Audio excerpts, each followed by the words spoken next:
क्या आप जानते हैं, जो व्यक्ति सच्चे मन से हनुमान चालीसा पढ़ता है, उसके जीवन में कुछ ऐसी घटनाएं होती हैं जो विज्ञान भी आज तक पूरी तरह समझा नहीं पाया है। और अगर आपने आज इस ऑडियो को अंत तक सुन लिया, तो यकीन मानिए, आप हनुमान चालीसा को सिर्फ एक पाठ नहीं, बल्कि अपने जीवन का हिस्सा बना लेंगे। क्योंकि जो आखिरी बात मैं बताने वाला हूँ, वो हर उस व्यक्ति से जुड़ी है जो डर, परेशानी या अनिश्चित भविष्य से जूझ रहा है। बहुत से लोग हनुमान चालीसा पढ़ते तो हैं, लेकिन उन्हें उसका पूरा फल नहीं मिलता। कभी आपने सोचा है ऐसा क्यों? कारण बहुत सरल है, क्योंकि लोग दो बड़ी गलतियां कर बैठते हैं।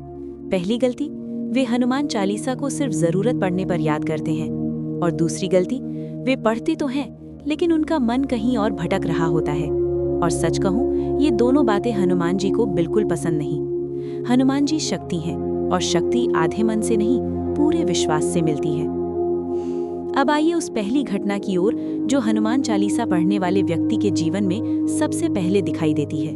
धीरे धीरे उस व्यक्ति के मन से डर कम होने लगता है। डर बीमारी का, डर पैसों का, डर भविष्य का, डर अकेलेपन का।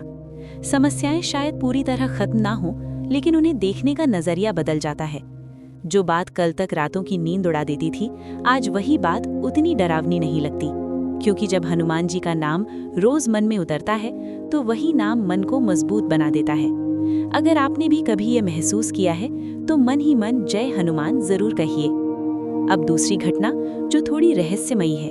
कई लोग बताते हैं कि हनुमान चालीसा पढ़ने के बाद उनके जीवन से नकारात्मक लोग अपने आप दूर हो गए। जो लोग हमेशा ताना मारते थे, जो बिना वजह परेशान करते थे, जो आपकी तरक्की से जलते थे, वो या तो बदल गए या खुद ब खुद दूर चले गए।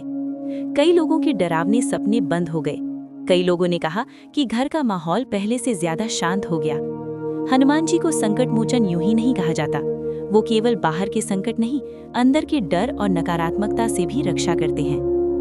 अब तीसरी घटना, जो जीवन के सबसे कठिन समय में होती है।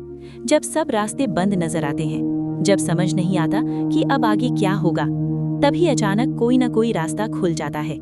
कभी किसी व्यक्ति के रूप में मदद मिल जाती है, कभी कोई ऐसा समाधान सामने आ जाता है जिसकी आपने कल्पना भी नहीं की होती। और बाद में जब आप पीछे मुड़कर देखते हैं, तो खुद से कहते हैं, ये कैसे हो गया?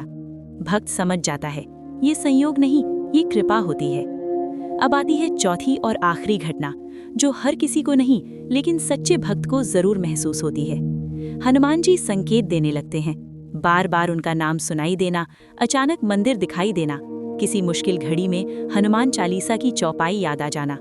कभी कभी सपनों में भी कुछ दृश्य दिखाई देते हैं। ये संकेत डराने के लिए नहीं होते, ये भरोसा दिलाने के लिए होते हैं कि आप सुरक्षित हैं। लेकिन यहाँ एक बहुत जरूरी चेतावनी है। अगर आप ये तीन बातें नहीं मानते, तो हनुमान चालीसा का असर धीरे धीरे रुक जाता है। पहली बात, कभी मजाक या दिखावे के लिए पाठ मत कीजिए।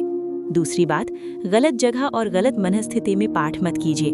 तीसरी और सबसे जरूरी बात, अधूरे विश्वास के साथ हनुमान जी को मत पुकारिए।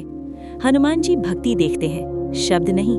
अगर आप सच में हनुमान जी की कृपा चाहते हैं, तो आज से एक छोटा सा संकल्प लीजिए। रोज एक ही समय, शांत मन से, पूरे विश्वास के साथ, ना कोई जिद, ना कोई शिकायत, बस समर्पण। 40 दिन तक ऐसा करके देखिए। फिर आप खुद महसूस करेंगे कि आपका मन बदल रहा है, आपकी सोच बदल रही है, और आपका जीवन भी धीरे धीरे बदल रहा है। अगर आप ये ऑडियो अभी सुन रहे हैं, तो इसे संयोग मत समझिए। शायद हनुमान जी आपको याद दिला रहे हैं कि आप अकेले नहीं हैं। अगर आपके दिल ने इन बातों को स्वीकार किया हो, तो मन ही मन जय बजरंगबली जरूर कहिए। और अगर आपको लगता है कि ये संदेश किसी और की जिंदगी बदल सकता है, तो इसे जरूर साझा कीजिए, क्योंकि हो सकता है आपका एक शेयर किसी के जीवन का सबसे बड़ा सहारा बन जाए।